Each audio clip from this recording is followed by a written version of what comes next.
All right, so welcome to another awesome episode of Inside the Vault with Ash Cash. I'm excited about our next guest that we have. This is actually our special Valentine's Day Power Couple edition. We have Kirk and Rasheeda Frost in the building. Listen, power couple, they're doing some phenomenal things on all levels, and so we want to get it all in what makes them a power couple. Welcome. Thank you. To Inside Thanks the for Vault. having us. Thank you so much. Yes, thank you so much. Thank you. And so I want to start with an intro, right? And not any just intro, right? Because people may feel like they know you, right?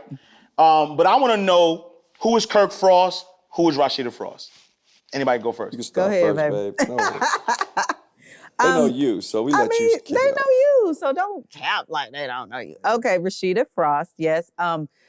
Some of y'all who know me from Love and Hip Hop, but if you know me, you know me from Rasheeda the rapper.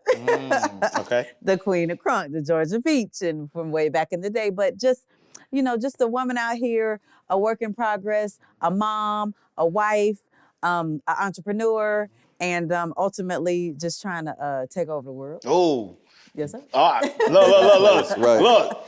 Yes. We're making our spot. We're trying to make our spot. Exactly. So that's all we That's is. what we trying to Me, do. Kirk Frost, of course, managing Rasheeda, DLO Entertainment, the label.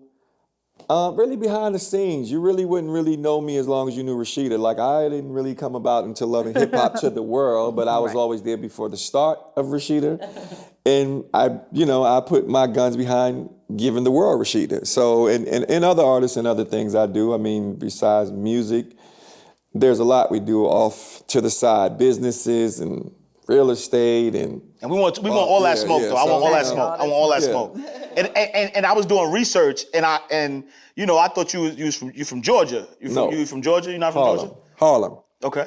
Yeah, I'm from the city. Hey, obviously, if you know, like, I'm from Harlem, 29th, and so it all makes sense. Frost 117. Yeah. There you go. Now you get it right. That makes sense. Manhattan Ave, Money Ave, if you know, you know, right? There you go. And so talk to me, right? So you guys been married for a very long time, right?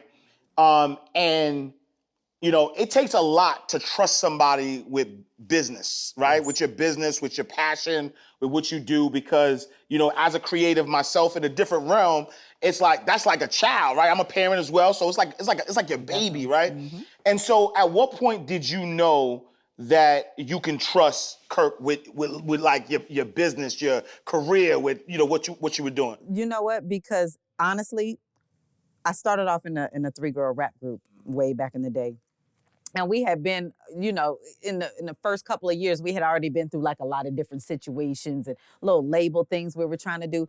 And Kirk was friends with, us and the other girls in the group, with myself and the other girls. And, one day we were just talking about all our problems and stuff. And we was like, man, this bullshit. Can you cuss? Oh, okay.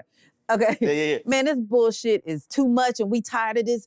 These labels ain't doing shit, whatever. And Kirk walked in and one day when we was talking about it, he was just like, you know what? I'm going to start a record label and y'all gonna be my first group. And I was like, okay. Like that. Let's see. Yeah. But about a week later, the nigga came with the contracts. He was dead serious. You know what I'm saying? Yeah. So we was like, whoa, but he was already our friend. Right. You know what I'm saying? Right. So that was kind of like the beginning. But to answer your question is, he made you feel a sense of security from the beginning. So once we were in the group together and then, 3 girls in the group, it didn't quite work out.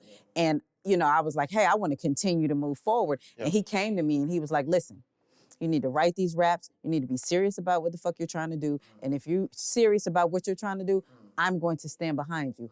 And 20-some years later, we still going. Kirk, talk to me about that. That takes a level of surety, a level of confidence. Like, you came with contracts. Like, I mean, it was like I said, they was my friends. Yeah. And the group was the Kaperz, and I'm gonna be honest with you, they were dope as fuck to me at that point in time. I'm like, yo, and they last for a long time. I'm not gonna say they didn't last. We did amazing things, great things, but again, you had the ear of everybody who were getting left behind always in the group ear trying to separate them, don't take them out of town. They be gone for 2, 3 weeks, 3 months. So we was going to LA recording, doing all kind of shit. And people were getting mad because they were getting left. So then you start to get people trying to pry us away from each other. I'm gonna be honest with you, that point in time was like a difficult time for me because these were my friends, also became business partners. Like, yo, I'm putting money behind y'all, and I'm talking serious money. Yep. You know, when we was in the era doing that in the beginning, it cost, a studio was reel to reel. It was 24-inch reels. It was to shoot a video, it was 35 millimeter. You know, you couldn't shoot a video under 50, 60,000. My first video was 125,000. And I had 3 girls that had to be styled, hair, makeup. So I was really in it like we about to blow the roof off this joint. They had the billboards going 85 South, 85 North. First rap group, female nor men, they first ones with all this. They had every magazine, Source, Hype, Hair, what was the other joint? Hits magazine. Everything that was out, I was putting them in. Anything smoking, I wanted them on the cover. Some covers you couldn't even get. You know what I'm saying? I was trying to buy that Vibe. Was it the Vibe? I was like, let me get the cover. I wanted the cover. Right. You know, and I was just so into them, and I was just so amazed at what they were doing, the style, the way they dressed. And, you know, 2 years into it, and maybe, you know, as the album came out, you know, it took a while to get the album out. It took like 3-4 years to get that album out. Seriously, it was a 3-4 year project. But when the album came out and the videos hit and Rap City and everybody wanting to work with them, and now they feeling themselves and they getting hot, and the friends begin to take over. The typical what you see began to happen. And it was hurtful for me at that point in time. And the group actually came back with high-ass demands before, like, yo, we put out 2 singles and I decided let's move to the next album, you know. And the group was like, yo, we want this much advance. I'm advancing cars. I'm advancing all kind of shit. And I really got my feelings hurt. Just keeping it 100. Yeah. So I had to regroup, figure it out. She wanted to keep going in music. And I told her, listen, and it was writers at that point in time. This guy writing the lyrics, they got to get it, they got to learn it. It took really long to get a song done at that time. And I told Rasheeda, if you want to continue doing music, there is no way I will move forward if you can't write your own raps. Shit is just not for me. Yeah. You got to write your own shit or else it's dead with me. And that was it. I mean, immediately we went straight into the studio. I had DLO Studios at this point in time, by the way. I had decided, when I did it, I really did it. I went and got the location, built a full-fledged studio. I was cutting all kinds of deals with all the major labels, getting budgets. Everybody, the whole Atlanta was coming through the joint. So I was in the shit to win. Wow. And I want to ask about that, right? Like, is this your first group? Like, you're putting a lot of money, a lot of time, a lot of effort. One, is this your first group? 2, did you believe in them that much that you was like, listen, I'm betting on them? I knew we was gonna win. That's like I just knew it. I was just watching and I seen what they was doing and I was looking at what's going on. And, you know, at that point in time, and you in a transition, you know, you hanging around cats who in the industry and they riding in their cars and shit. And at that point in time, I'm hiding my shit in the storage. Right. You know, I got to get to my shit before 9. Right. Or I can't even bring that joint out Friday. Or so, you know, I got to wait till the next day. Right. So it's 112 popping. Everybody in town, and guess what? I'm stuck in the hoopty because my shit in storage. Yeah. And I really started looking like, wait a minute, y'all could just drive around and like, y'all could just roll, like, y'all ain't got to be low key, nothing. Yeah. And it made me look at rappers like, damn. Y'all got it made. Right. Nah, I'm about to be on this shit right here. Right. This shit's safer. So yeah. that was my intent at the point in time. I was like, you know what? I'm going to transfer myself from here and actually get myself over here. Yep. You know, just seeing, you know, being from New York at my age, I've seen a lot. You know, 14, you 20 at 14. For sure, big facts. You know, Yeah. At 18, you couldn't even believe that you made it to 18. So if you know, absolutely. And I was like, you know, so for me seeing it, so when I came to Atlanta and doing all the stuff with the group, yes, I totally believed in them because they had a swag about them. Yo, they just had a look. Yep. They had style. They already had a few raps going, but they just didn't have nobody who really believed in them. I'm like, shit, well, we're going to build it from here and keep going. We're going to hit something. We're going to hit a lick. And I was hoping that they could just be solid enough to not get tore apart. That was more, please don't get tore apart. Yeah. So Yeah. I got hurt. Yeah. I say this to this day. I was hurt like a little bitch. Yeah. That shit hurt my feelings. Nah, for sure. Yeah, Especially if you believe in somebody, you put, like you said, billboards, you put so much in. Did that, Rasheeda, make you go harder? Like what was like the fact that somebody not only like believed in you from a mouthpiece perspective, but like, listen, I'm gonna put my money where my mouth is. Like, how did that feel to you to see someone so much, that invested in you and your career? It was really dope, honestly, because what it did was he made me work hard. And a lot of times you don't see that. People don't do that. You know what I'm saying? A lot of people, they just want shit handed to them. I could have continued to have people write raps for me and do music and did it that way. But him having the say so, to being real with me and just saying, hey, learn how to write your raps. We're going to do this. We're going to do it like that. You do this, I'm going to do this. So it left the ball in my court.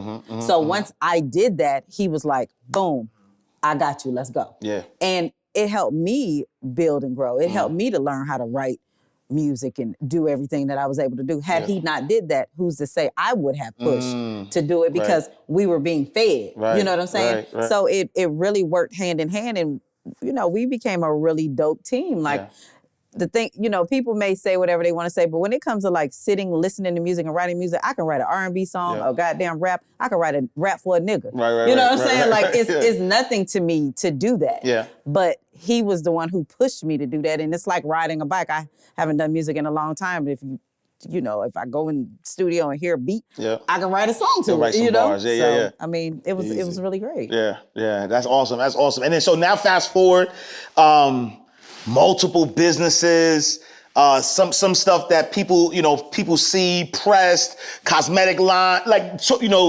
construction, real estate, like there's so much going on. And you guys are doing it as a couple. Talk to me about that dynamic, right? The dynamic of doing business, you friends, soulmates, parents, right? Business partner, that's a lot of different things to juggle, right? And so talk to me about that dynamic. How do you manage that dynamic? How is that dynamic? And just that, it's a lot. It's a lot. Yeah. And it's a blessing, I will say, to be able to do all of these things with your partner. And y'all, it's days shit be for sure raggedy. You know what I'm saying? And we be going at it. But at the end of the day, when we set goals together, and we achieve those goals together. And when that manifests, that's just like the most beautiful thing. You know what I'm saying? And we're not talkers, talk, and no action. It's talk, action, result. Boom. And that's what we do. And I really love that. Just like right now, I'm into fashion. You can tell he's really not. You know what I'm saying? But it's okay, because he was at the construction site today because we're working on our new building that we just bought. I ain't trying to throw you on the bus. No, I'm about to say, but he still look a little fresh though. I don't have a problem with it, because I'm literally, in the middle of literally trying to get another business sold, because guess what? And I'm just being honest, I have a mortgage coming up. Right. And this business is not making any money. Right. So we gotta. Yeah, I need to hurry things up. So when you let guys just sit here on an hour clock, you don't come around, you begin to lose money. So for me, and I want to back up a little bit, everything I do, there's a plan. There's not just a goal out and just go for it. So if you back it up, we have a vision board, things that we want, things we want to see manifest, and it's been up since probably 99 or maybe 2000. Wow. I don't know the exact, it's still sitting in our old house. We still have that very same house. We haven't lived in it in 7 or 8 years. Yep. Every piece of furniture is still there, all the clothes, we just left it like it is. We get it clean. And we, I need to upgrade some stuff in there, but I leave it there because that one studio in that room right there made me the most independent money I think I had ever ran across. And I feel like it's just something there with that house. The land and the whole setup, because it was able to get us to clear your mind. But the vision board on what we want. She wanted $1 million. I wanted to open a a sports bar. I also was doing real estate, and you know, we were rehabbing houses, very nice houses at this point. We started with some raggedy ones, but then we immediately went straight to Buckhead, Pacers Ferry Road, the big boy joints. So I'm in there, you know, now I'm doing the big ones, and I'm like, okay, the money is so much greater. Now I still have a studio, and I got 400 grand coming in off a flip, and I'm looking like, wait a minute, studio, I work all year and hope to clear that, and I can flip. And then I started thinking, you know what? We need to sell the studio and get more into this and stick to the rap and just go use people. We got studios at home. Let's just do that. So then we wound up selling that studio, and we started doing the houses more frequently, and we started making a gang of money. I'm talking about we rolling. Everything is good. We in the Bentleys and all. You know, you living like you want to live, and here comes 2006, 7, economy crash. Fucked everything up. So it was like, damn, you know, the vision board is still there on, it's like things she had on there, things I got, it's like 20 things. But if I speed up to today, out of all of my 10, I probably accomplished everything except 2. And I'm gonna be honest with it, and them 2, still to this day, I still need to get, and one of them is me having, I'm never gonna not say this. What, hit? A number one record. Number 1, not number 2, not number 3. I feel like I put so many years in it. I'm 25 years in the game. I feel like she owed me a number 1 record. The pressure. Look. The goddamn pressure. Pressure bust pipes or make diamonds. What you gonna do? Let me tell you why. I feel like Rasheeda has carried a fan. A lot of people don't realize that Rasheeda was a very, very, very, very important bridge until you got to a Nicki Minaj or a Cardi. Like, there was no female rap. Rasheeda was the only thing smoking in the South. Luda got Shauna, put her with the guys. That started bringing some life back in it. But independently, no label, busting your ass, coming with Do It, number 6. Not number 1, number 6. Independent. I was happy with 6, but I wanted number 1. You know? And then I realized, maybe let me let the major get in. Every time I got with a major, they would fuck my project up. And I would get hurt again. And it's just the feelings, you know, and seeing her, the attachment, you know, the relationship, seeing her hurt because her record went to shit. I'm hurt because my record is now going the opposite way because I took a $300,000 advance and they didn't give a fuck. They wanted to move you out the way to push their artists. Of course. So then you learned that the game was really not, that's why it's a game. They will just get you, shelf your ass, but push what they really want. So you out my way. So then I started learning that, and then it made me start saying, you know what? And I did that shit like 3 times. You know, the money got a little funny. It was a recession. It wasn't all these internet apps out. It wasn't no fucking, you know how it is now. It wasn't like that. So you had to try to connect the dots. And I think the next connect the dots was the mixtapes came.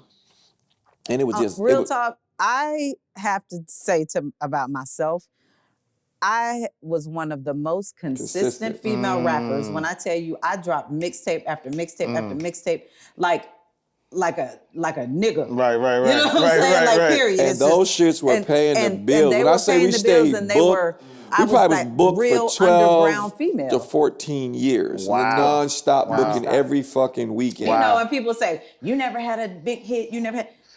Once you understand the business, that shit ain't even about that. Even though I did have a, you want to be paid or you want to be popular? Exactly. You want to be paid or money. popular. And for me, I used to tell people, and I'm still paid off of my music, because we own it. This is what I used to always tell her. We're not going to get into those conversations with these people who your masters are owned by your label. You own nothing.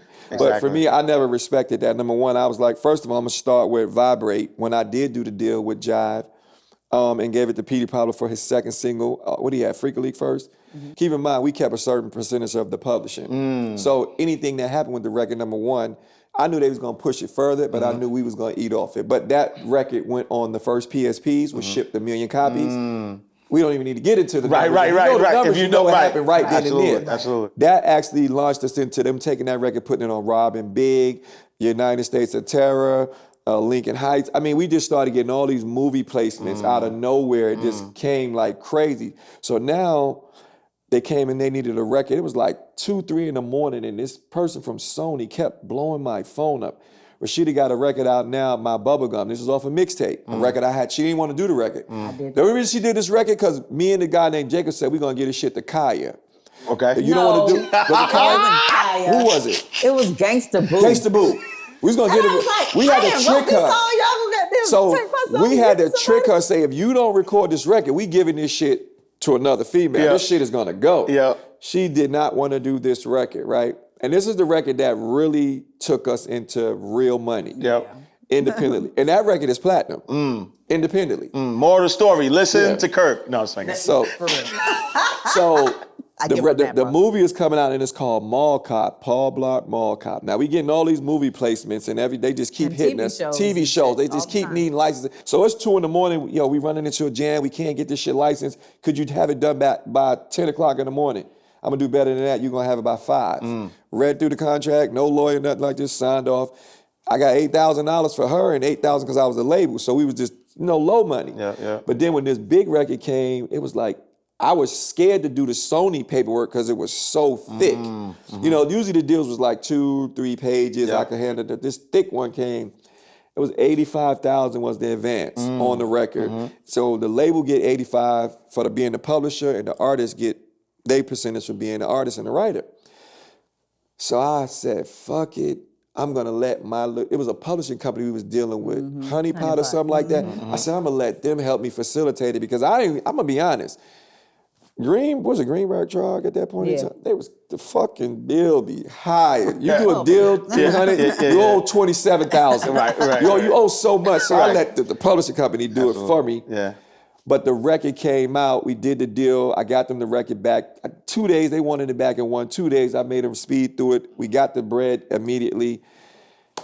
Movie come out, #1. 3 weeks in a row. I'm sitting here, I don't even know what the fuck going on. But I know we on MySpace at that time. Yeah, the record is And getting this shit the is just most like fucking plays blowing up. I was ever. like, every page you go to is like, It's just going Every crazy. girl. And when this came out, the single was my single, and my phone rang. It was like, yo, you about to come in #1 this week for most singles. And so, you had to sell the ringtones of the singles. Right. Like 100 and something thousand the first week. Yeah. Independent, it wasn't a lot of money, but again, 70 cents on that dollar meant a lot to us. Absolutely. Yeah. That was the first week. Second week, 70 something thousand, and it's just going, and it's just going and going and going. And I'm sitting here like, yo, now everybody wanted to license my bubblegum. So now I got like probably, I don't want to exaggerate, how many licenses you think I did on that record? A lot. I mean, we could look it up. Right. We licensed the fuck out of Wow. it. It was in so many different movies, and then that became, we licensed so many songs after that. And that was the start of us learning we didn't have to be in the front of the cameras. right. We could sit back and begin to make the money. Yeah. Yep. And we started doing that. And that's what really made my accounts move forward. It did. And then to actually answer his question, as we did that and things, we were still doing, I was still doing music and all that. But the game started changing, of course, with digital and all this different stuff that was going on, streaming and all of that. And then this reality TV shit started coming about. You know what I'm saying? And the thing was, we would be looking at, like the Love and Hip Hop on New York and was like, yo, this shit was dope when it first came out. We was like, this shit lit. You know what I'm saying? They were doing a Love and Hip Hop Atlanta. And I was like, man, that shit might be kind of hard. You think, what you think? We was just talking about it. And a couple of people had referred me to Love and Hip Hop. And I was like, I don't know, but we always been the type of people, and I do want to say this, to still not just put all your eggs in one basket. Right. You got to understand to just do different things because you need different streams. You need to stay ahead of the game. Shit don't stay the same all the time. And you got to be ready to move when it's time to move. So when the reality TV thing started coming about, we was like, this might be a move we need to get into because this is looking like it's starting to be the next big shit. Thing, right. The new label. Yeah, new like music. the new music industry almost, you know? Yeah. So we kind of back and forth about it, and then when they started, casting and talking about Love and Hip Hop, we was like, let's just give it a shot. Let's see how it happens, and landed some meetings and. Wow. So how that I ended up want coming to unpack a few things, right? So #1, for all my viewers out there, so y'all can understand. #1, ownership is very, very important, right? #2, multiple streams of income, very, very important, Yes, right? yes. And then also, multiple streams of income doesn't necessarily mean that you have to do multiple things. You could take the one thing and keep flipping that, right? So you get paid off the records, you get paid off the tours, you get paid off the mixtape, you get paid off licensing. So you could do multiple streams of income from one thing. Yep. And I left something out. Yeah. Us doing the mixtapes, going to the music and running, we also started thinking, yo, these white groups be selling like rock t-shirts and shit. paraphernalia. Everywhere they go. And we was like, yo, why don't we get, you got all these sayings. Every time she said something, it would always resonate and become a saying like everywhere. Girls would say, and they would always say stuff back to me all the time. And this was when MySpace was, popular. So then I would get on MySpace, I would talk to people, and girls that hit me with, you know how now niggas be looking for a caption. Right. But at that time in MySpace, people would hit you and send me a message, and it'd be some of my lyrics or little slogans or little shit, I would say. And me and Kurt was like, man, we need to goddamn take that shit out. We on the road. Let's take t-shirts and bracelets wristbands, and bracelets. Let's whatever, start. So we start selling it, and we would be going like every weekend. We would be like, damn, we ain't got enough t-shirts. We ain't got enough wristbands. We ain't got enough mixed CDs, because even when they were like, let's sign. We would sell the CD and she would sign it and take a picture with it. So again, it wasn't just take a picture with Rasheeda.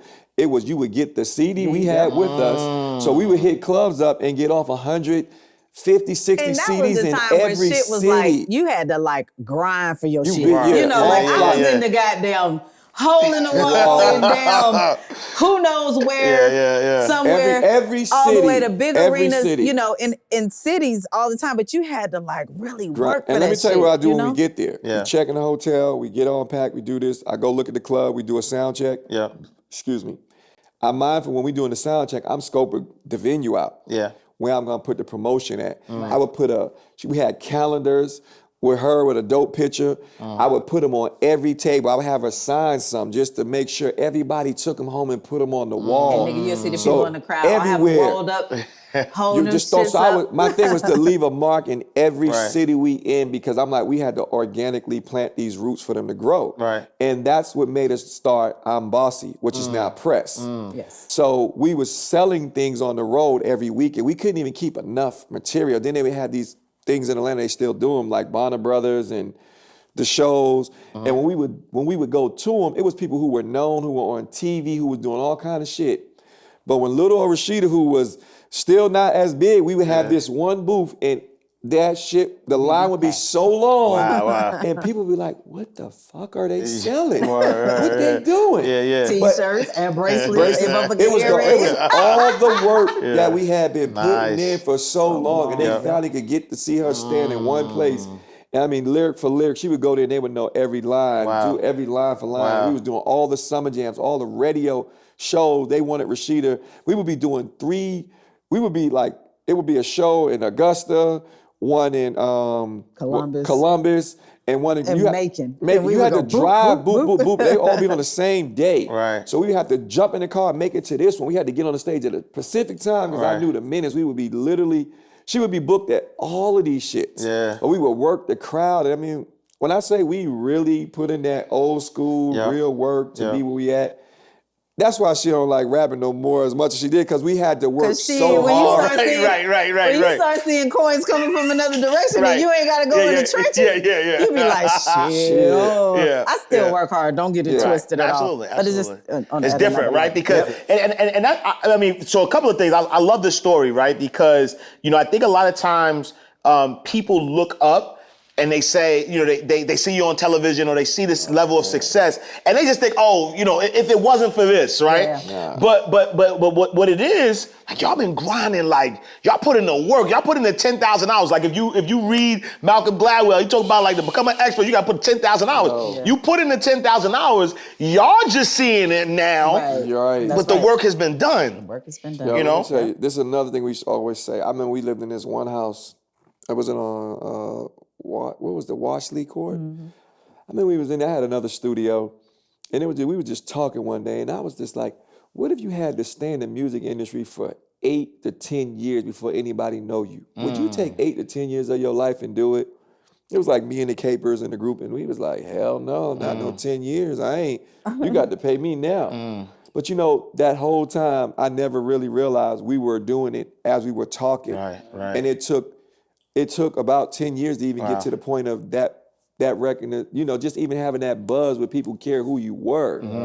And to say this, 10,000 hours, I'm 24 years in. Like, I'm talking about like hard, getting rejected, getting the hate. They don't want to, you can't, like, people can say anything on the record now. Rasheeda would just say, the type of girl, you want to chew on my bubble gum. I got to edit because she said bend over and touch my toes.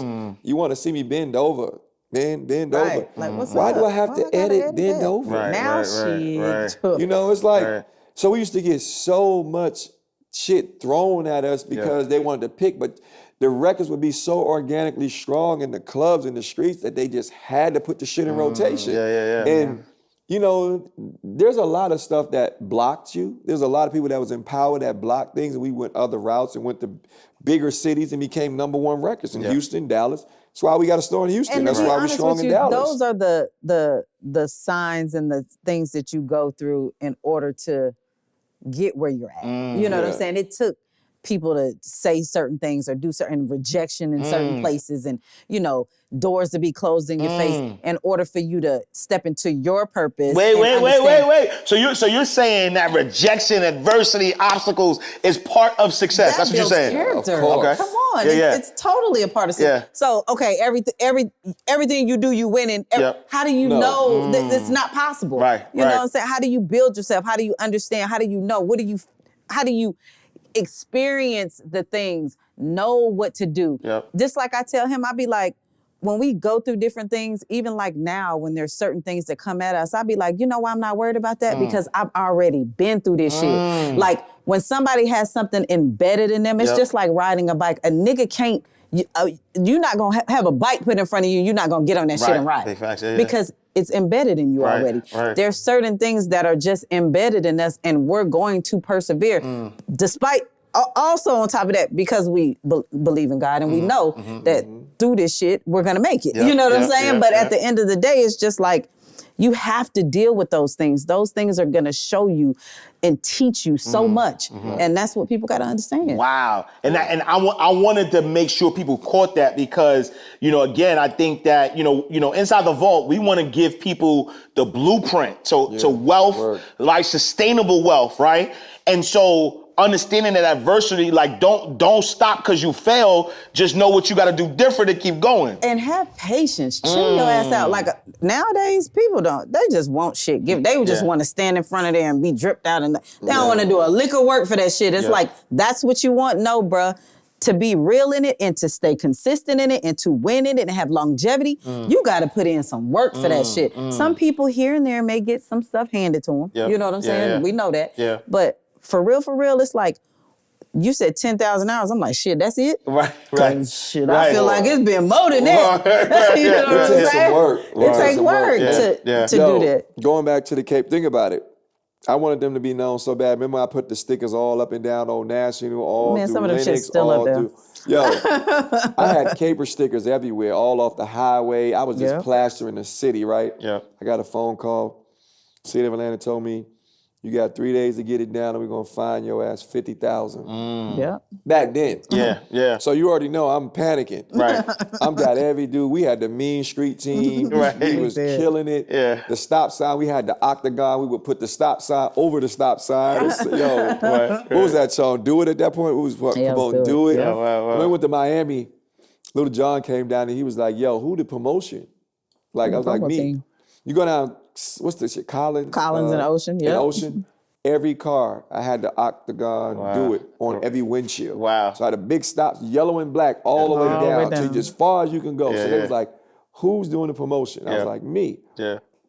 And Eve was out there. Was it Eve? It was Eve. I had a few friends, Cross, that were Rough Riders and stuff. We was walking around everywhere. I was just walking with them. It's like, yo, everywhere y'all go, the shit is who doing it? I was like, it was me. I got up early and late. I was just that's a part of putting in them 10,000 hours. But where does that hustle come from, though, right? Because like marketing, promotion, it actually, there's a lot of times what stop people, there's a level of like fear, right? And so like you going hard. Like where does that come from? What it is? It was I'm gonna be that was New York. For me. That's Harlem. That was me. You know, being a go-getter. You know, we was. I just came up in an era of being able to go get it. So I don't really know nothing but going to get it. And to me, at that point in time, it's like now, Instagram is everybody go get it. If they could flex on Instagram, they're getting it. But when we came from, you had to really physically take the product and put it there, make Instagram, connect every block, every city, every town. So that's what I know. So for me to do it, when people come out, guess what? Everybody going out to 112 and it's whatever. What's weekend? It's All-Star weekend. When they come in town, I need them to see all Rasheeda shit because all y'all coming in to our city and y'all gonna be from all these cities. I need Rasheeda shit flooded in every hood, every club, the best, the top, the bottom. So I always you would always be like, if they don't know you, they gonna know you. If they do know you, they gonna be sick of seeing you. And that's what, and that's the truth. And that's what I want. And it was your passion though. Yeah, and I just wanted to keep going because I was like, I used to look at people and be like, but he not better than me, so how is he, you know, like, I'm just being real. But then I didn't realize, like, okay, you got to really sell out to go this way. You got to sell your soul. You got to give up everything. For them to get behind you the way I wanted, they had to own it, and you had to be the slave to the rhythm. And you know, I'm from where I come from, I got to own it. You know, so. You know, and that's the passion in me to say, you know what, I'm not really with all of that. Y'all take everything, leave us out here to dry out and rot. Because guess what? To this day, we don't have to work because we still own 5 Rasheeda albums.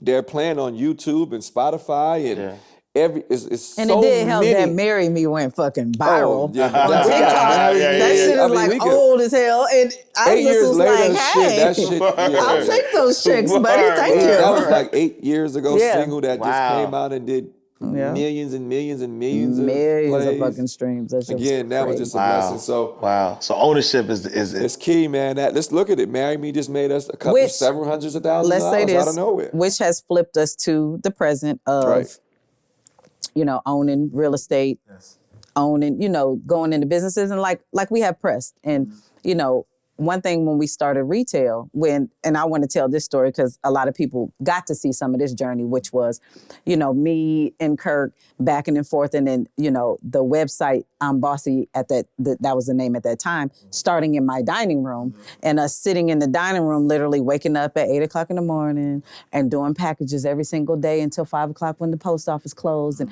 my stepdaughter came and worked, and she had to be at work at 8:30 in the morning, and, you know, clock in and work and ship all this shit out.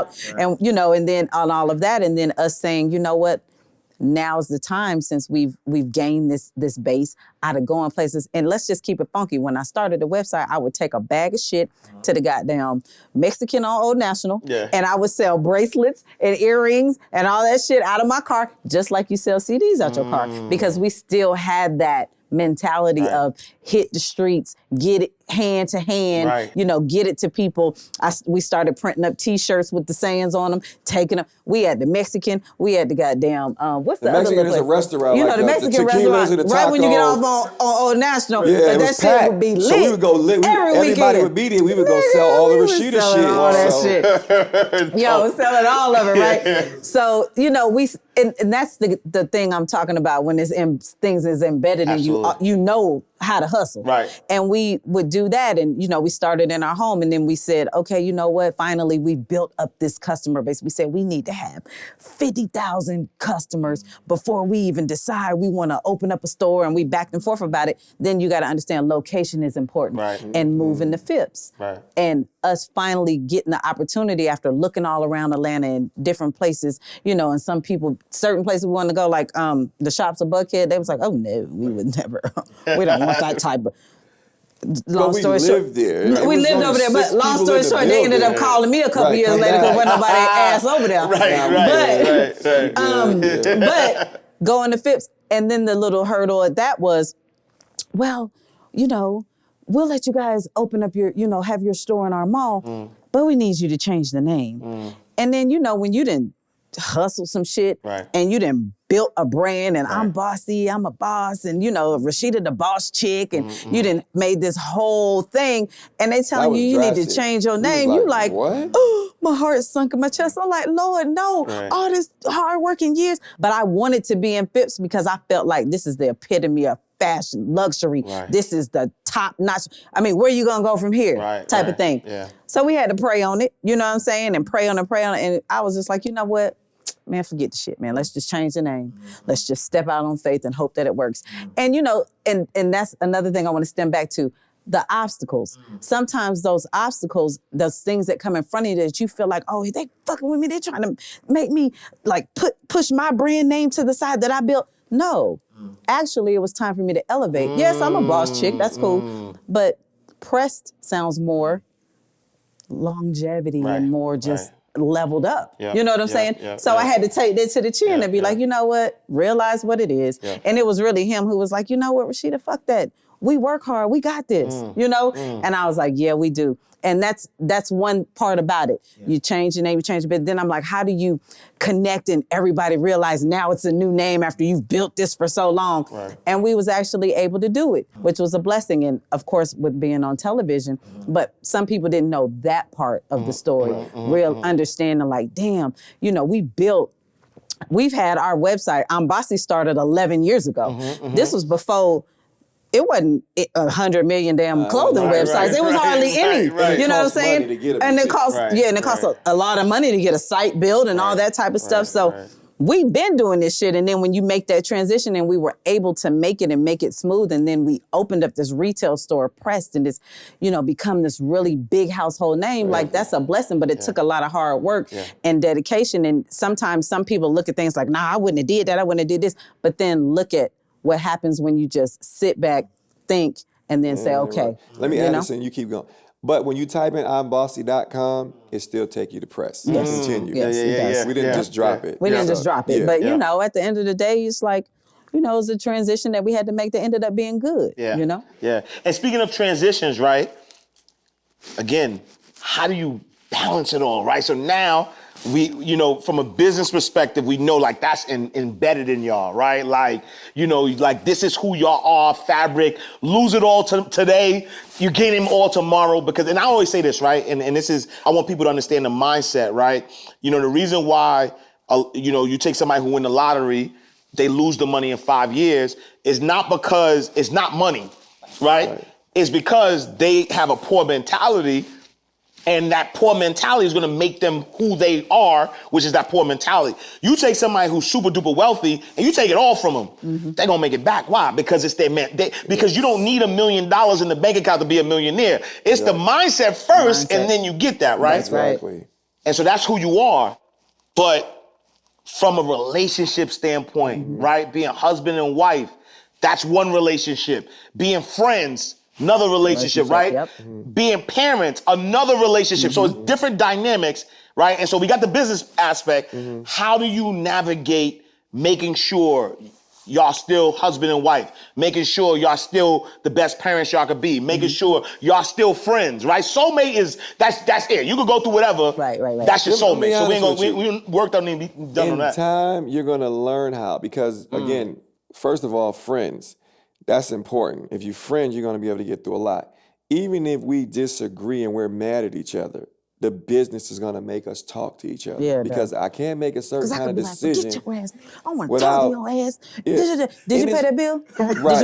Did you order the chicken wings? Did you get the shit? Because guess what? Did you get the steaks? If she didn't order the clothes, Did you get the clothes? And we need 150 of these pieces, and we know that the weekend's coming up. If we don't have it, I'm going to lose money. She's going to lose money. The company's going to lose money. We're going to wind up digging in money that we shouldn't be touching because we're fucking mad at each other. So you're going to learn that shit real quick. Fuck your attitude. We've been doing it so long that we have it down, but it can be difficult. You know what I'm saying? And you gotta, it comes to points sometimes where you gotta be like, okay, nigga, it's QT time. Put the phone down. Shut that shit down. We'll talk to them niggas later. Let's chill. You know, or let's go away, or let's just sit in the house with us in the bed. We ain't going nowhere, and we just gonna relax. Let's watch a movie. We don't want to do, you know, and it's just those small things sometimes that you just need. You know, and you know, even with the kids, it's just like, you know, I'm a businesswoman. I'm not cooking dinner all the time, but I have to like make time to be like, let me make sure I cook a meal for my family and we sit down together. Which I want to say, even with COVID, you know, it's devastating. It was crazy, but it was also like really much needed time for people like us. Like we sat and we literally like were in each other's faces so much, but we ended up enjoying being in that place because we boom, in 50 different directions. You know what I'm saying? But at the end of the day, it's like, a part of that whole situation was a good thing for us, you know? Dope. And then so I love that, right? Because the business pushes that together, the parenting. And so how do you, again, right, navigating energy, right? And let me tell you what I mean by that, because energy is everything. Like, energy is everything. And then once you become a public figure, people start forgetting like you were like a human being, like a regular person, right? And so now there's this energy where people all in your business, people know more than you. They know about more than Rasheeda than she know about Rasheeda. You know what I'm saying? And so how do you manage? There's nothing regular about y'all, right? And so I use this word regular in a way to say, how do you manage trying to be just regular when you're in the public eye, when your business is out there, where, there are energies out there who will try to infiltrate the bond that y'all have? Like, how do you manage that part of the process? You want to start? For me, I'm going to be honest, you got to be built tough. That's number one. If you're not built tough, that don't wake up and be like, I'm built tough. There's a process to it. Yeah. You have to go through things. You're going to have problems. You're going to have things that have happened. You're going to have to develop that tough skin. You can't, there was time I used to be on my phone and motherfuckers don't know who the fuck they talking to. I'm about to go. Motherfucking VH1 called me and say, take Kirk's phone, delete all that shit he just said, threatening people back over there. Okay. I'm really like going like, do you know who you talking to? Right. You know what I'm saying? So, because people tend to forget, but you know what? We're kind of good at now. Yeah, it's I had to learn. Things will still get to you at times just because you're a human being. Yeah. But at the end of the day, I think realistically, we have grown a tough skin because for real, it's like people sit at home and they sit behind their phones and their computers, and some people live to just try to knock people down. You know what I'm saying? And I've come to realize that because as long as we've been in the industry, so much shit is so not true that I can laugh at that shit because I'd be like, and if you believe it, you a dummy with them. That's how I really be feeling with people. If you say, build yourself to prepare for the takedown, because that's what it is. And that's true. You've heard it before, build you up to tear you down. Right. Don't worry about the build-up is going to come, but how do you handle the takedown? Do you let them take you down? Do you mentally let it get to you? Right. Do you even give them the Or do energy? you withstand your ground, hold your goddamn head up and keep it pushing? And that's really what the thing is, because for real, like, my family is what matters to me. It's important. And don't get me wrong, I love all of my supporters and every single thing. Don't ever get it twisted. Yeah. But at the end of the day, I'm secure in who I am as a woman and as a person. And, I know my wealth, my what I bring to the table. Yep. I know all of these things, and nothing somebody else is gonna say is gonna ever defer me from that shit. You know what I'm saying? Regardless to what you see. I'm human. What? Yeah, we have problems, nigga. Who don't? Nigga, ask your mama and your granddaddy and your grandmama. You know what I'm saying? Like, whatever. But at the end of the day, do you get through your situations and grow and learn, or do you let that shit defeat you and you sitting in a hole miserable like the nigga sitting behind the computer talking about you? You get what I'm saying? Or on their phone or whatever it is, so you do have to understand those things. And one thing I will say is that Kirk and I are good about I always call us the yin and the yang. He's an Aquarius, I'm a Gemini, we're Aquemini. I'm the turn up, outgoing, goddamn, we finna go get this bloody, we going to buy it. And he's like, hold on, Rasheeda, wait a second, let's add this shit up. That's a Harlem note. That's a Harlem too, though. But that's such a good thing because if I'm here and he's here, we can come here. Absolutely. You know what I'm saying? And that's a blessing. But when it comes to, then you're bringing in the known celebrity part of things. And that comes into play for us to still have that sense of understanding the levels of us just being like, okay, we got this, we understand it, we on the same page, we get this, we go into situations. When we started on Love and Hip Hop, we said, you know what, we're going to use this platform to the best of our fucking capability. Because when those lights turn off, we still want to be able to do everything we want to be able to do in our life and utilize it, because it's only going to be for a period of time in your life, and then it's going to be done with. Right. You know, some people don't think that way, and they don't realize that type of stuff. And I always try to tell people, and people who like come on the show, and you know, as new people, I'd be like, listen, what's the plan? Right. Tell me your plan. Yeah. You know, they always want to, I want to be like, I want to do. Yeah, Are you willing to put in the work? Like, how do y'all do this? Yeah, and how do you, it's like, I mean, you on here, but what you here for? Right. Like, I'm not, because I mean, I say this openly, I never came to Love and Hip Hop. This was, you know, Rasheeda rapped. So, you know, the bad part for me was, in order for her to do the show, I had to do it with her, because nobody knew Rasheeda was married for 10 years. Right. By the time they figured out she was married, like, it was 10 years. So it's like I had to get, because I'm laid the fuck back like a mother. Say, like, you gotta go get, I'm like, get on TV? Like, you mean what, film with her? No.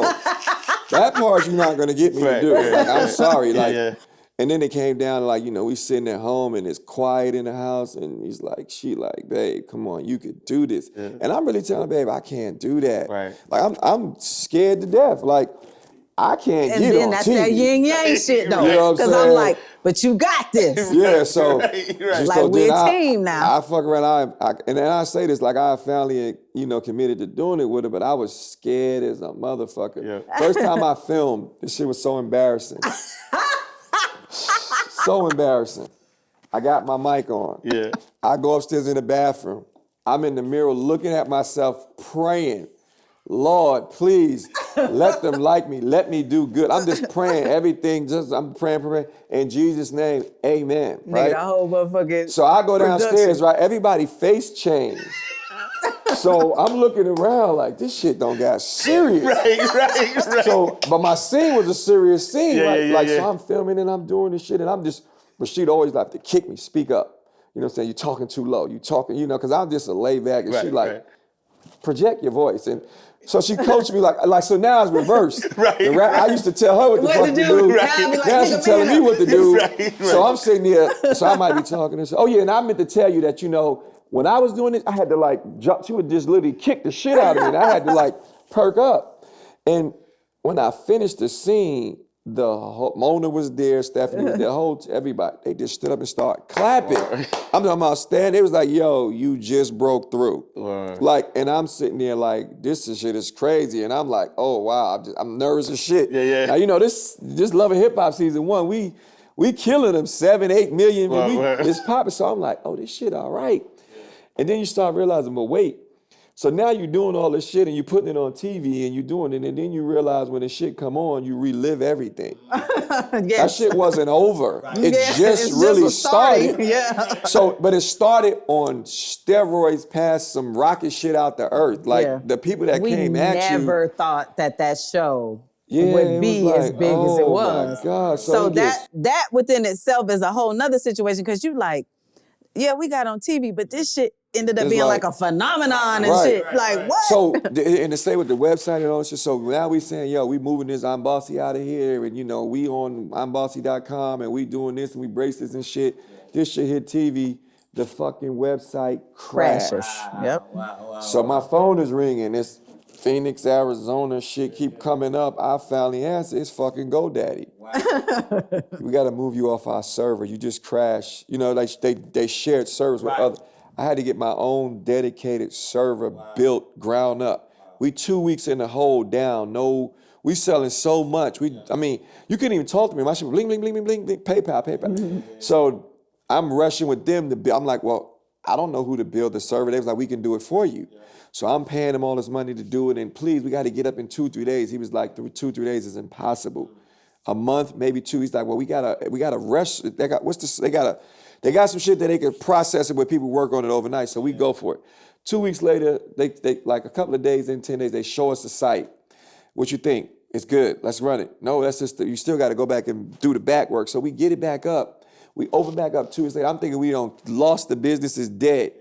Shit goes through the roof. So as much as they watching, talking shit, loving you, they really buying into what's going on, and the shit started. I mean, we went out the gate. I'm talking maybe, I don't know, man. I don't even want to say a number. It was let's just say the website comfortably cruises through millions per year at this point. It's our website. Such a blessing. You know what I'm saying? Yes. So, and you know, it took a lot of work to get here, and we help a lot of people. Don't get me wrong. We pay a lot of taxes. A lot of that money is just not our money. It's inventory. It's insurance. It's employees. It's supplies. You know, you got to pay sales taxes. You got to pay Uncle Sam 35 cents on the dollar. So that money is just not our money. So at the end of the day, we started getting to where we pay ourselves a salary because we want to enjoy it too. Like, which part is ours, which part ain't ours? And we came up with splits, you know, from the music to the clothes to even anything we do, we split it really And fair. I do want to say this, I ain't trying to cut you off. And we do real contracts between Real each other. contracts, So, like, yeah, I'm like still her signed money- as a music artist, yeah, and then her we money do is her deals money, my together, money is my and his money. money is his, mine is mine. We split our money, and we keep do what it. the fuck And that's we want, another you know? foundation part of that business thing. If Because I y'all don't want gonna that do it, love do it right. shit to be like, well, since we husband and wife, you can know that's yours, this is mine, you do what the fuck you want to do. And we get on each other if we do it, we go a little excessive. And sometimes she be like, God damn, let me do what I want to do. Do I say anything about what you doing? Right. And I have to really kick myself in the ass and be like, shut the fuck up. She met her goal. She said what she said she was going to say. Right. We And bought we the did. property, the land, the house that we said. So every year after that, Love and Hip Hop for us has been, we take it and we do something with the money. We don't just take Love and Hip Hop checks and go buy new clothes, new shoes, and no. We buy property. I love everything that y'all saying, that y'all not just taking the checks, right? And, you know, buying them on. So you know, fast out to earn your leisure, assets over liabilities, right? Because I think that a lot of times people don't realize that, you know, the goal of money is not to just take the money and hoard it and stop the cycle of money. The goal of money is to change the relationship. Instead of working hard for money, money needs to work hard for you. Yes. And so instead of taking money and putting it all in liabilities and things that are gonna depreciate, Right. you take them and put them into assets. Those assets keep paying you over and over again. And in that way, y'all could get millions of dollars with your feet up, been watching Netflix and now only work because you want to work, not because you have to. And so speaking of which, right, speaking of money, things that are coming in, what would you say is the most extravagant thing you spent money on, each you know, individually? Uh-oh. Yo. You know what, really, I don't know. I mean, I think we're still pretty modest, you know, honestly. I mean, one of my biggest things was I just bought him a 1970 Chevelle. Oh, So okay. Pro Touring goddamn twin turbo. Uh-oh. You know what I'm saying? Uh-oh. So that was a pretty extravagant coin. Okay. You know. Okay. That was That was a Six 6-figure gift. Yeah. You know, but it meant something, and Yes. I thought it was an amazing, and it appreciates. That's right. another thing. Yeah. Buy smart. Yeah. Even with jewelry and stuff, sometimes people got to understand the jewelry game too, which he's really good at. But you know, there's certain things that you should invest your money in if you're gonna buy jewelry. Know what to buy. Absolutely. You know what I'm saying? And sometimes people are like, oh, y'all want to go out and y'all want to buy this and buy that. Like every watch that I own has appreciated, and it's worth way more than I paid for. Right, You know what I'm right, saying? right, So right. I look at that like money in the bank. Yep, You know what I'm saying? absolutely, So absolutely. it's just certain things we do, and you know, we have our jewelry and do our certain things. He talk about me in my pocketbook. I'm into fashion. Yeah, that shit might not appreciate, but it's just what I'm gonna do. right. You know what I like? You know what? Yeah. I have a little bit of a, I buy sell type thing. Like, you know, if I sold a watch not that long ago. Why I sold it? I just sold it because it's sitting. You know, everything you don't always want to go to the, what's this shit here? We're right at it, the safety deposit box. Right. So, you know, it's like sometimes you don't always want to just go there. And I always just had this one watch laying around. I paid $28,000 for it. And I was just surfing through eBay, and I was like, damn, these shits is $55,000 now? Yeah. And it's just going, and it's like, it's a 41. So man, sell that and let's go get some sheetrock for this new building. No. So, you know, I'm just like, well, it's laying around, and I had it on. I said, but let me wear it. Yeah. So I wore it to the jewelry store. He was like, yo, because, you know, 41s, they don't make no more. Yeah. So he kept saying, let me buy the watch. I got somebody who wanted something. I said, no, I'm not selling my watch, but I knew I didn't care about it. So he was like, what if I give you $51,000 right now? Give me 51, you can have it. Yeah. You might pay 28,000. Right. Years later, this shit, I don't even care about it. I just Right. got 51,000. I just took the shit and did some dumb shit with it because I didn't care. Right. But those are the things when you buy jewelry, like we didn't think that gold would go up so much. Right. So Yeah. we used to buying properties at this rate, and they 2 years, 3 years, 4 years later, they worth this. So that's always been a big push for us. But nice stuff, I'm gonna be honest, I thank God for the blessing because I've been able to buy nice stuff, seriously, no BS. I've had a down moments, like I said, the recession was one that kicked me in my ass, but I probably had a good 3 decades of just being able to do things I want to do. But I will say this. The recession really taught us a lot. Because we was like moving around a lot, doing a lot of stuff. We had a lot of houses, we had tenants and all that type of stuff. We had credit cards and stuff. From the recession alone, we haven't owned credit cards in I don't know how many years. Like, how many years has it been? My credit, I have that credit card that you have to have to, you know how they won't take your debit? Right. I have 2007. Yes. Yeah. So, it's like those setbacks that happen in life sometimes, if you're focused and you understand and you look at shit as a whole sometime, then you can be like, well, you know what? I don't ever want to get myself into this situation again because shit got real ugly. It got ugly. I ain't even gonna cap. You can't even answer your phone. And this shit is like, and I'm looking like, yo, we got all these houses, but guess what? What we learned from that, we was like, we will never, ever get in this situation again because the money that needed to go out was greater than what was coming in. Period. No matter what we did, we was seeing that we could never really get out of it. Right. And we, like I said, we got a nice, let's just say you get your minimum check for now on is $8,000 a month. Yeah. Right? Because of the music stuff, just with nothing going on. Well, if you really think about it, you can really live good off of that kind of money if you manage it right. Right? But we had too many houses, too much. We was doing because everybody lost their jobs and couldn't work and couldn't pay their bills. Paid so rent. we stuck with all these houses. But what we said out of this shit is we will never let it happen again. And when we get some money, we're gonna buy our house and we're gonna pay for our house. So that first check we got, we couldn't buy the house, we bought the land. Because we didn't get paid a lot of, we don't get paid a lot of money. When we first started on Love and Hip Hop, we didn't make a whole lot But of we money. bought some land, we bought 5 acres, right? The 5 acres was like, it was like 75 grand. We bought it.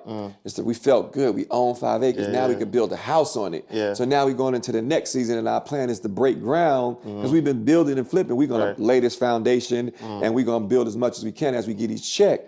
So as we go into to start the foundation, we had to do surveys, tope holes. We needed to find out where the sewer was and the road we needed to cross belonged to the guy in the back, which was my neighbor. So I couldn't just go across his property line to get to the sewer. And I couldn't run a fucking 3/4 quarter mile sewer line. That shit cost too much. So I needed an easement. And he said with me, well, I'll sell you this house. I'm selling it. And I'm looking like, I don't want to buy your house. I just want to cross your road. I just want to run my pipe across the road. And I was like, but what would you sell it for? He's like, I'll take $120,000. Write the contract. Or you gonna sell me your 5.7 acres with a house on it and it's connected to my acres too? And the dope part about it was that was like, I think season 2 or 3. Season 2. And every season when we started, we said, regardless, we got to do smart shit with our money. We got to do something smart. We did some dumb shit. We've done some dumb stuff. We took a certain amount to blow, but we took a certain amount to do something with. And that's what I be trying to tell people too. I be like, man, listen, if you getting a check, do something with your money. Because these checks is going to stop. So we have a fallout plan. If we ever fall off, go broke, and ain't got nothing, guess what? We have a couple of paid for houses at this point in time. And I always tell people this, I know we got to wrap it up, but it's important. Like, as I look at, older people and sometimes their biggest concern is the roof over their head is paying their mortgage and stuff. But, you got to think when you're young and you out here getting money, you need to secure those type of things. We have, if all else fails and nothing else is to happen, I can go chill in my house. With no bills except your cable bills that my music money will pay for. Exactly, you know what I'm saying? And I'm cool. I ain't even got a water bill. It's a well. It's on well water. She has a propane tank. It's got a propane tank. I bet you could put some propane in that thing. You got a light bill. The light bill is so cheap. And I say this to just everybody listening. Like, think about this. We took $120,000 of the money we made during Love and Hip Hop. While they talking about us, Kirk, you ain't shit, you ain't this, you that, about shit. Guess what? motherfucker, we bought a house. Right. Now I got to rehab it. This is our specialty now. Right. You know, and I'm loving it, and I'm just building, and then I'm doing the room, and Rasheeda wants this big ass extravagant closet and the floors, and I'm like, babe, this shit gonna cost us more money. Yeah. We building. It took us a year and a half. We ain't got no money. We stopped. Yeah. But the house was worth like 1.2 million. We paid 125,000. and then we built it. Wow. You know, We spent the money building up, but we can literally, because sometimes I get tired of the fucking property because, we got other joints, and I'd be like, let's just sell all that shit. and what I try to tell him is no, because We built it as for a parents, reason. It was a fallout, like a shelter or whatever we're going to use exactly. it for. But I say this, as parents, we have children and we've been able to, work hard, make this money. I said, but at the end of the day, in the Black community, a lot of times there's nothing left for their kids. We both grew up with, it wasn't nothing filtered through the family. Right, I was like, we gonna set that tone. Right. And our children will always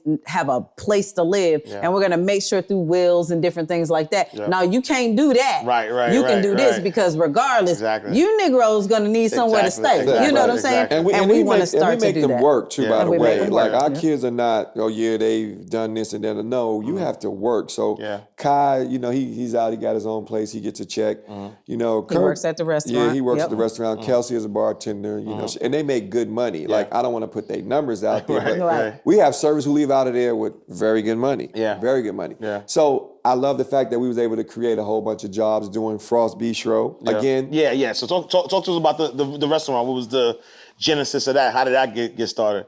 That restaurant That was on the vision vision board. board at that old house that we still own. That's connected to them 11 acres. Whoa. And you it check was them one of off. his. It was one of his goals, one of his dreams, things that he wanted to accomplish. And he always been, had my back. Yeah. And when he was like, "Yo, I think now is the time after us doing press and then opening another press in Houston and still having the online and all of that being successful," he wanted to dig into something. And I was like, you know what? Let's do that. Yeah. Let's do what you want to do. You know why I love that so much? Because a lot of times people have these. So people, first of all, people don't understand the power of vision. Right. Right. Y'all talking about a 20-year-old vision board that y'all still checking, like y'all still working. We still look at it. All right. Still check them off. Sheeta gonna get that number one record. your number Right. She one gonna record. get. She gonna get Right. it. She gonna get it. Right. She gonna Right. get it. And so 20 years later, you still checking stuff off. Which you said earlier, right? Patience. You got to be patient. Yes. Like stop. Like don't put the vision up there, and because it's not happening as fast as you want, you know what? Forget that and start damning your vision. That's right? right. So I love that. And so, what advice, right? Because it depends on what eye you're looking at, right? So the pandemic, all this stuff is happening.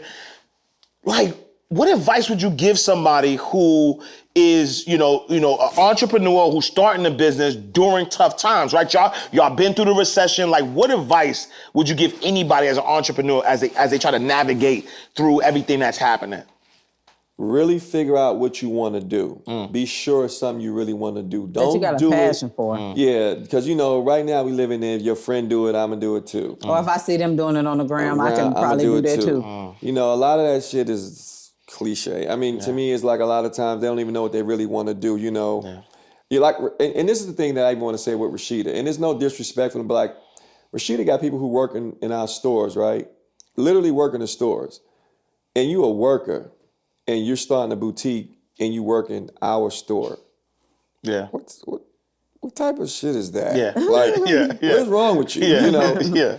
Can you find something else to do sometime? And I think those are the things that I mean. Like, don't just do it because Rasheeda did it or such and such did it. Right. Do it because that's what you really want to do. Like, we have a worker in our store who really can draw clothes, who really can design amazing. clothes, who's really amazing, who we took on our wing, and she's like one of our designers for our own pieces. And we do stuff people have no even clue that there's things that's out. To be honest with you, we do stuff. This is what DLO is about, and I'll reveal that here because we're DLO. People are like, what is DLO? DLO. I'm just a low key nigga. I don't like all my shit to be on Broadway.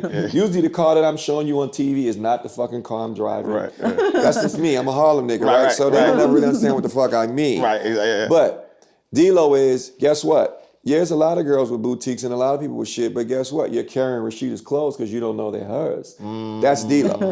You see what I'm saying? That's my low-key shit. Yeah. Because sometimes when they know it's you, they hate. So I smile so much because we sell out of so much shit and it's in everybody's boutique, but it's ours. So that's D-Lo. You get what I'm saying? So again, and we don't tell all, because you tell somebody and they run with your idea, they want to take it and do what you do, and and I had to learn, to shut the fuck up sometimes. Be the plug and the outlet. Because you're not, you know what? It's gotten real crazy out here. They wanted it and they wanted this running can do. Because sometimes you might not even be in a predicament to do what you want to do. You just you vent to your peoples, and and we got a great circle, mind you. We support each other and everything, so that's great. But you got these people who you can't work in my joint and do what we do, and it's just a lot that go on. But the blessings is you give, you're gonna receive. Yes. If you really want to do it, really be about doing it. And that's what I would say to people who want to start a business. Right. I talk to people, and I talk at a lot of like business seminar, women empowerment, but I tell people, I be like, if you gonna half-ass do it, don't do it at all. Yeah, don't do it. You know at what I'm all. saying? Yeah. But when you put your all into something and you're really going hard for it, and in your mind, and you don't let no haters distract you, people try to down talk you and push you in the wrong direction. Stay focused on what it is you want. God is gonna see that, and it'll manifest, whether that's the path you're supposed to go in, or if you're gonna walk a path and then take a turn because it's really setting you up to go to where you're trying to go. Right. But the thing is, you got to practice your patience. You got to be real about the shit that you're doing. You got to believe in yourself, and you have to understand to make sacrifices You and gotta to take the take biggest chances. risk. You got to take the risk. You can't sit there. You know what I can't stand? I can't stand when somebody be like, man, all I need you to do is post for me. You know what? I needed some niggas to post for me too, and they didn't. But guess what? I still made it happen for myself. I didn't even know what a post was, nigga, back in the day. You know what I'm saying? Think about this. Yeah. We're around all these people, right? Y'all know we going with the pandemic, what we just all went through, right? Everybody's getting unemployment. They're getting unemployment. They're getting the check. They're getting, what's the insurance shit we paying everybody? So you got everybody getting $600 plus their unemployment, $900 a week, 6, then they got their stimulus. Then they got stimulus, right? Now, you had all these dreams about if you had the money, you would do this, right? Yeah. I seen so many niggas get money, and guess what they all did? Stood in major clothing line brand lines around the corner. Like Preston's and Phipps, honey. I'll go get ready to walk in Press, turn No around and look disrespect at to the other about brand. 300 niggas in line at Gucci. But no disrespect. This is what y'all do with your money. This is what. During the pandemic, but you got these dreams. I need to start my business. All I need is somebody. All you need to do is get your ass out the Gucci line. And go focus Save on what it is you're trying to do. You're getting you know every what I'm saying? single week. Pay your bills. Let your money stack. If you needed 10 bands, you think about it. You're getting $1,000 a week. 10 weeks. Tell me. And bruh, you got we own a 6 business. months. That's 14 to 18 weeks of free money. You got your money and some spending money. So but you don't want to put in the work. And then it's like people look at you, but they want you to invest in them. And then I seen you get the bread, but you didn't want to put $2 behind yourself. But you got these bright ass ideas, and you want me to listen to them? Right. When you're not investing in yourself, how can you expect? How you want to spend somebody else? So or anything that happened, you won't even invest in you. It's about what you say. If you want to be an entrepreneur, you want to get yourself off the ground, you have to save, you have to believe, and you got to really do it. And have discipline and have patience. Patience. I love it. Really do what you say. And then so, to those people also who might have a 9-to-5, who want to be a business owner, who have a side hustle, what advice would you give to that side hustler, that person who's in that transition space? First thing I would say is I've been there. Yeah. Okay. Still there. We work to this day. I mean, we work, but it's at a different level because I know what you're saying. But I always tell people, never leave your secure money until your hustle becomes a real income for you, to where you can maintain your lifestyle and live, and you don't have to have that 9-to-5. I always tell people, I advise you, don't leave your 9-to-5 if your shit ain't connecting, bro. Don't do it. Keep working your entrepreneur job or whatever it is, your side hustle, until it really manifests for you. If it never does, that means it might need to be something else you need to be doing. If you work hard, it will. But if you work hard and you're doing what's right, it will. it's going to work for you. But practice that patience. Absolutely. And speaking things into existence. If Firm you believer really say it it will really happen if you truly believe it. Yes. The only thing that has not happened, and you know what I'm going to say, Yeah. she can answer for me, that I said I'm going to do is Hit the lottery. But you are the lottery though, so that's probably why it happened. And I just had this thing. I just always knew I was going to hit the lottery. Because when the shit was just $650, I was like, babe, you about to hit this. It's over.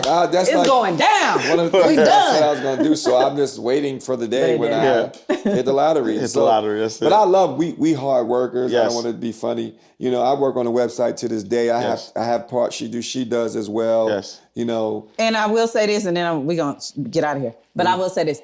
But you also do have to understand, like how you say, you know, work don't make the money.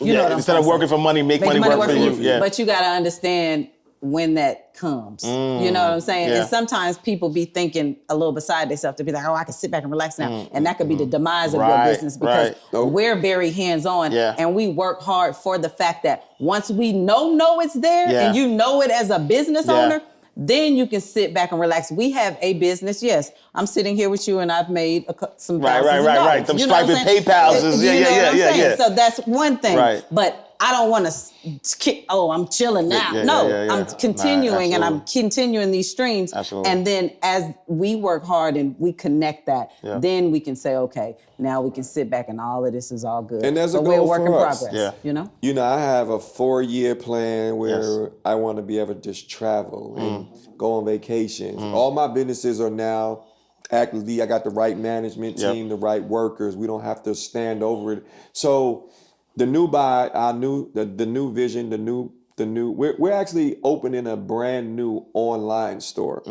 Online is the biggest winner for us, so we're opening an online store. We're not opening an online store. We're opening the warehouse and bringing everybody in. So that's everybody gets to know this first. Everybody, what's the new building? What's going? Why did y'all get it? It's actually going to be Press. Because Press has gotten to a point now where it needs its own dedicated workers to fulfill the things we need, because we kind of shoo it to the side, but it's like one of our biggest money makers, and it's like time to give it what it needs. And that was our goal. Even though the pandemic hit, our money focus was from this season, we're gonna open Press, own standalone location. Absolutely. You own the real estate. You're not renting. You know, and that was our goal. And you know, and luckily the right property came about.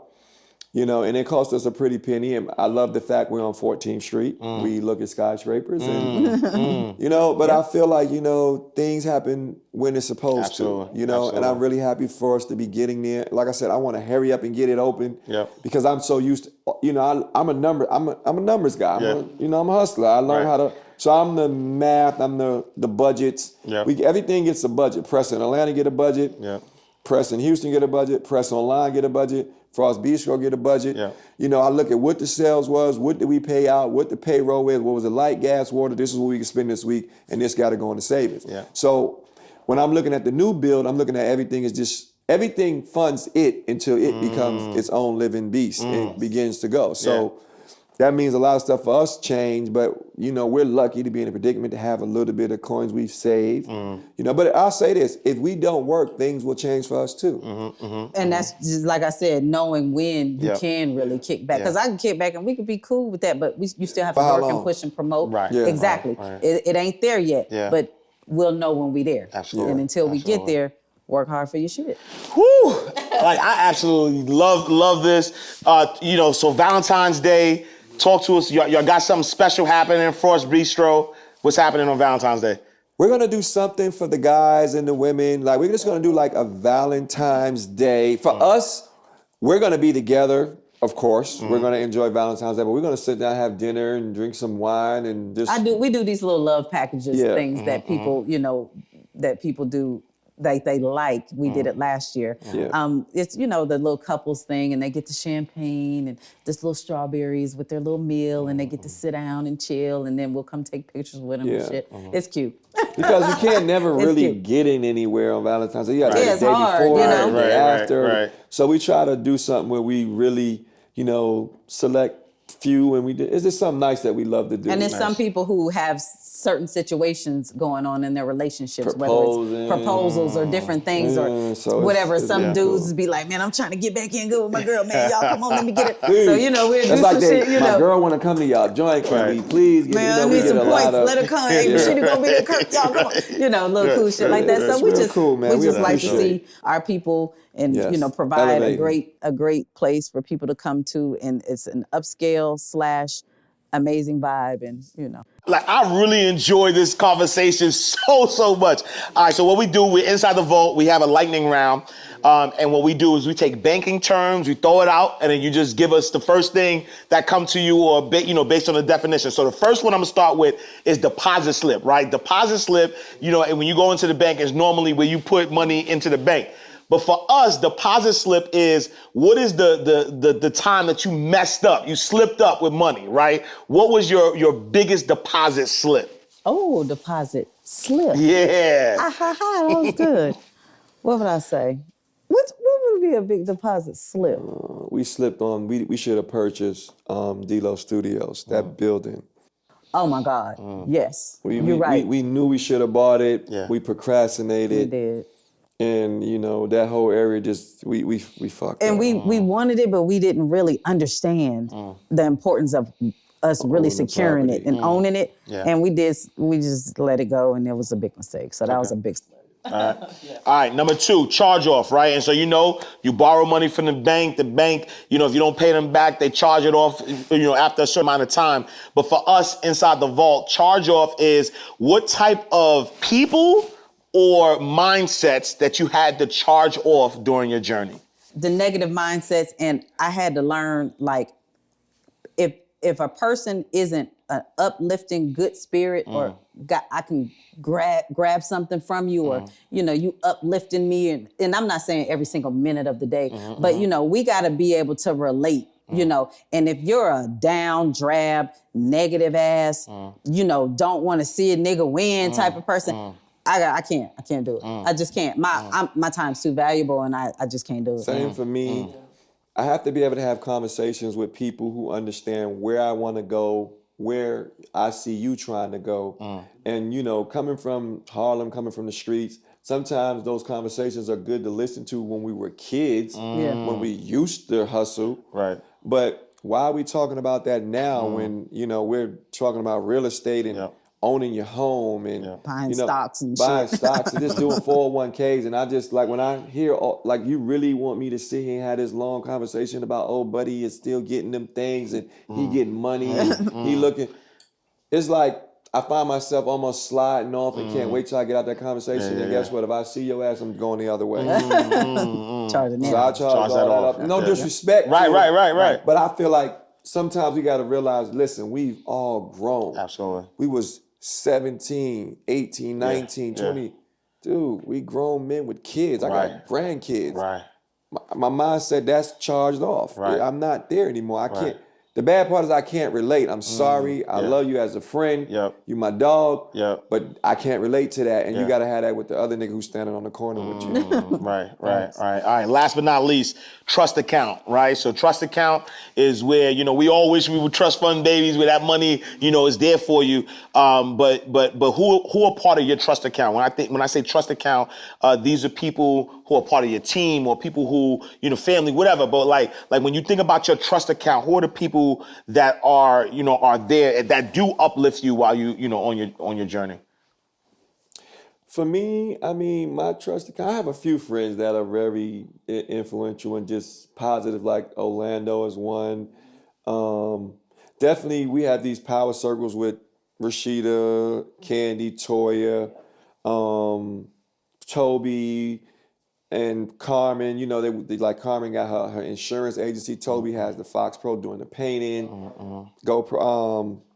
Just entrepreneurs, people doing things like, you watching them come from. And then us being able to facilitate business to each other, which It's like she that's do my what you walls, want to do. she what does I'm my insurance, and I just seeing them grow and become, we were friends, but just to see how they all have grown and turned into, it's like, I feel like that's what I love to be around. All right, y'all. There you have it. Valentine's Day special, Kirk and Rasheeda Frost. This was an amazing, amazing interview. Make sure y'all share this, y'all like this, y'all tell everybody about this, because at the end of the day, not only on Valentine's Day, this is the blueprint to sustainable wealth, sustainable love, the family that builds together. I was gonna try to find something that rhymes, but I can't. But telling people where they can find you. Live together, live together. Hey, Chill together. Chill together. Bars. Look. Wheels together. Right, wheels together. Right, we got the bars. So telling people where they can find me. I mean, they know where they can find it. They can do their Googles, but where can people find you if they want to connect with you? Instagram, I'm at Rasheeda. Come to Frost Bistro. We're open Thursday through Sunday. And Pressed in Atlanta, located at Phipps Plaza. Soon, a new location of Press coming to 14th Street in the next about 30 days. Or you might just fall up in the gallery in Houston and see me posted up and Pressed in the gallery. You feel me? Yeah, I'm Frost117. If you just type Kirk Frost, you're gonna find my Instagram. Rasheeda, you're Rasheeda Frost on Facebook. Oh, yeah, you're I'm Rasheeda Frost on at Rasheeda on Twitter. Yep. I mean, pretty much so easy to find. And soon to be back on TV, so. Oh yeah, we got a new show coming. We got a new too. show coming. Yeah, new Actually, show. like in 3 weeks or something, right? No, not 3 weeks, because the No, 6 weeks. couples retreat. It's called Couples Retreat on Couples VH1. Retreat. It'll be coming on Monday nights or something very soon. Yes. So be looking out for And that. then we're back to filming Love and and Hip Hop Atlanta. shortly. Yes. Dope. All right, y'all, you know where you heard it first. Again, thank y'all so much for tapping in, tuning in, Inside the Vault with Ash Cash. I appreciate y'all. I'll see y'all next episode. Peace. Peace.